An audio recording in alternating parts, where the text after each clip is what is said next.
Before you rise to the top, you've got to be willing to start at the bottom. Too many people want the title, the spotlight, the recognition, but not the responsibility. Aaron Thomas teaches that real leadership isn't about being served. It's about serving first. When you show up early, stay late, and give with no expectations, you build a foundation that nobody can shake. Leaders aren't born. They're built through service, sacrifice, and showing up when others don't. If you want the greatness you speak about, first master the humility you avoid. Listen to me. When I say service creates strength that's added, I'm not talking about something cute you put on a poster. I'm talking about the real grind. I'm talking about the nights I slept in abandoned buildings, the mornings I woke up with no heat, no food, no plan, just a conviction that if I could serve, if I could add value somewhere, somehow I could pull myself out of that pit. I didn't have a title. I didn't have a platform. I didn't have followers, cameras, microphones, none of that. All I had was a willingness to show up for people even when nobody was showing up for me. I remember working jobs that barely paid anything, sweeping floors, moving boxes, doing things people laughed at. They said, "Why are you working so hard for something so small?" How did he dream? What they didn't understand was this. I wasn't working for the job. I was working on that's me to later. Every time I showed up early, every time I stayed late, every time I served somebody, even when I felt empty myself, I was building a level of strength that a paycheck could never give me. I was planting seeds in the dark, trusting they grow in the light. You build muscle by resistance, leadership by service. When I was tutoring students for free at the church, when I was helping people who didn't even know my name, I wasn't just helping them, I was shaping my own identity. I was learning how to be dependable, how to be consistent, how to put other people's needs above my comfort. And let me tell you something, those small acts of service, those unseen moments, they became the foundation for everything I have now. Not the big stages, the asterisk service, and don't get it twisted. Service doesn't mean weakness. Service means strength. It means you're willing to do the work without needing applause. It means you're strong enough to hold the weight of responsibility. It means you're confident enough to lead from the back before you ever step to the front. That's where I learned discipline. That's where I learned resilience. That's where I learned who I was and what I was called to do.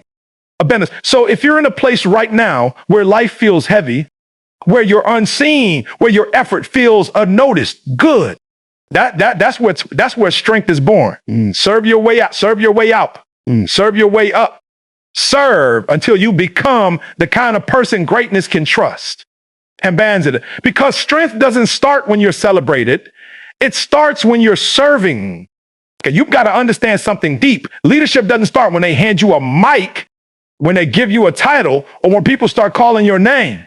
Leadership starts in the shadows, in the quiet places where nobody is clapping for you, nobody is checking on you, and nobody is watching how you move. I learned that the hard way. When I was homeless, sleeping in abandoned buildings, nobody knew who I was. Nobody cared what I was doing with my life. There were no lights, no cameras, no crowds. But that's exactly where my leadership started forming. I had to lead myself when I didn't feel like getting up. I had to lead myself when depression was whispering that I wasn't worth anything. I had to lead myself when I was hungry, tired, and frustrated. For Dassus, some of you want to lead others, but you can. To even lead yourself out of the bed in the morning. Leadership is birthed in that private battle, the one you fight when nobody is around to hold you accountable. I remember working jobs where I wasn't seen, where my effort didn't matter to anybody but me. I was sweeping floors, locking up buildings late at night, and staying after hours to help people who barely remembered my name the next day. And yet that's where I learned how to lead, not by giving orders, but by serving with consistency. Not by trying to impress people, but by building habits that shaped my character. That unseen grind taught me discipline, humility, and responsibility. People think leadership is about influence, but influence comes from repetition. Every single morning, I was getting up early to study, to read, to write, to improve myself. Nobody asked me to do that. Nobody rewarded me for that. But that's what prepared me for every opportunity that came later. The discipline I built in the shadows became the strength I needed in the spotlight. Land, when you're in those silent seasons, when it feels like nobody sees you, don't waste it. That's where your roots grow. That's where you discover who you are without applause. That's where your foundation is being poured. And if your foundation isn't strong in private, you will crumble in public. And so hear me well, don't run from the shadows, dominate them. Because if you can lead yourself in the dark, you can't demand influence. You can't walk into a room and expect people to follow you just because you feel like you've worked hard or because you think you deserve it. Influence is earned day by day through consistency, through resilience, through doing what you said you would do long after the feeling in which you said it is gone. I had to learn that the hard way. There was a time when I was talking big but living small. I wanted respect, but my habits weren't respectable. I wanted people to listen, but my actions weren't loud enough. When I was out there struggling to finish school, dealing with frustration, feeling like the world had counted me out, I realized something powerful. Nobody owes you influence. Nobody is going to hand you respect just because you want to do something great. I remember sitting in classrooms feeling completely out of place. I was older than the students around me, behind academically, and embarrassed that I didn't have it all together. I wanted the success, but I didn't yet have the discipline to earn the influence that comes with it. So I stopped trying to impress people and started trying to improve myself. I stopped trying to convince people I was dedicated and actually became dedicated. I showed up early. I stayed late. I studied when I didn't want to. I served people even when I didn't feel like it. And slowly, not overnight, people began to notice. They saw the shift, not because I talked about it, but because I lived it. Influence comes from the days nobody sees, from the sacrifices nobody celebrates, from the commitment nobody claps for. I remember tutoring students for free, showing up to speak to small groups where only 5 or 6 people came. I didn't complain. I did it with the same passion I would later give in front of thousands. Because I understood something. If you want people to trust you, you got to show them consistency before you expect commitment. You've got to show them who you are through your actions, not your announcements. Manzis, if you want influence in your family, in your career, in your community, stop trying to demand it. Earn it, build it, live it. Because when your actions speak louder than your ego, people will follow without you ever having to ask. Unstoppable when the light finally hits you. You've got to understand something. People don't follow talent. They don't follow noise. They don't follow titles. They follow trust. And trust isn't something you can buy, beg for, or borrow. Trust is earned through service. Trust is built when you show up consistently, not when it's convenient, but when it's uncomfortable. I learned this long before anybody knew my name. Back when I was just trying to survive, not succeed. Man, there were seasons in my life when I didn't have anything to give but my time and my effort. I wasn't the smartest. I wasn't the most polished. I wasn't the most prepared, but I could show up. And that's what I did. When I was working with students in the early days, many of them didn't trust adults. They had been lied to, abandoned, or let down. And honestly, I couldn't blame them. But every single day I showed up anyway, even when I was tired, even when life was beating me up, even when I had to walk miles or take buses because I didn't have transportation. I was there. And little by little, they started to believe in me, not because I said I cared, but because I proved it. That's the thing. Trust grows through actions, not announcements. When I was tutoring for free, when I was checking on kids who weren't even mine, when I was staying late to help somebody who wasn't paying me a dime, I wasn't doing it for recognition. I was doing it because I understood that leadership starts with service, and service earns trust. And when people know they can trust you, they will walk through fire with you. Immense. I remember speaking to small groups where half the chairs were empty. I didn't get discouraged. I didn't say, call me when you can fill the room. No, I worked like it was a full stadium. I poured into every single person in front of me. And because I was consistent, because I was reliable, word started to spread. One student told another, one teacher told another, one community told another. Not because I promoted myself, but because people trusted what I brought to the table. That's the part most people forget. Trust isn't earned in the big moments. It's earned in the small ones, the early mornings, the late nights, the sacrifices nobody sees. Serve people with your heart and they'll follow you with theirs. Humility changed my life. And I'm not talking about walking around with your head down or pretending you're less than you are. I'm talking about the kind of humility that forces you to look in the mirror and admit you're not where you want to be because of decisions you made. I'm talking about the humility that makes you drop the ego, stop fronting, and finally do the work. I had to learn that early. I spent years trying to act like I had it all together, trying to hide the fact that I was struggling, homeless, hurt, and lost.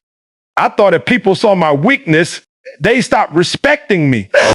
But the truth was the opposite. The moment I accepted where I really was, that's when I started growing. Mangest. There were days when I didn't even have enough money for food, but I still tried to act like everything was cool.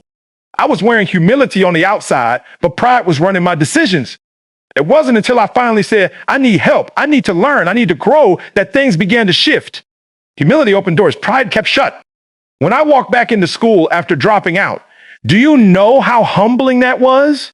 Sitting in classrooms with kids younger than me, struggling to catch up, fighting embarrassment every time I didn't know something they already mastered. But that humility became my superpower because it gave me permission to start over, to ask questions, to fail forward without shame. When I began serving in small ways, it wasn't glamorous. Nobody was applauding me for staying late after tutoring sessions or waking up early to help somebody with a ride. But humility kept me grounded. It reminded me that greatness isn't built on status, it's built on service. And because I wasn't chasing attention, I was able to focus on becoming better. That humility taught me to listen more than I talked, to learn from anybody, and to recognize that every person had something valuable to teach me. Dan, most people miss their blessing because they're too busy trying to look important instead of becoming impactful. But when you embrace humility, when you stop needing the spotlight, you start growing at a pace that people chasing attention can't keep up with. Humility frees you from pretending and empowers you to become. So don't run from it. Lean into it. Let it refine you, strengthen you, and elevate you from the inside out. Sail in, because humility doesn't make you smaller. It positions you for greatness. Greatness isn't about how loud you talk about your dreams. It's about how much responsibility you're willing to carry when nobody is clapping for you. I had to learn that the long, painful way. There were moments in my life where I wanted success, but I didn't want the weight that came with it. I wanted the breakthroughs, but I didn't want the breakdowns that prepared me for them. Back when I was struggling just to survive, when I didn't have food, when I didn't have a home, when depression was creeping in, I had to take responsibility for my life, even though everything in me wanted to blame the world. The day things changed for me wasn't the day I got my first opportunity. It was the day I stopped making excuses. I realized nobody was coming to save me. Nobody was going to hand me discipline. Nobody was going to force me out of bed. Nobody was going to give me strength. I had to create it. And the only way you create strength is by carrying responsibility. I remember taking on tasks nobody else wanted. I remember waking up earlier than I wanted to. I remember studying longer than I felt like. I remember holding myself accountable in ways that made me uncomfortable. Every piece of weight I carried made me stronger.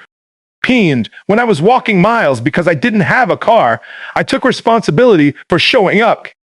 Anyway, when I failed classes, I didn't point fingers. I went back, studied harder, and retook them.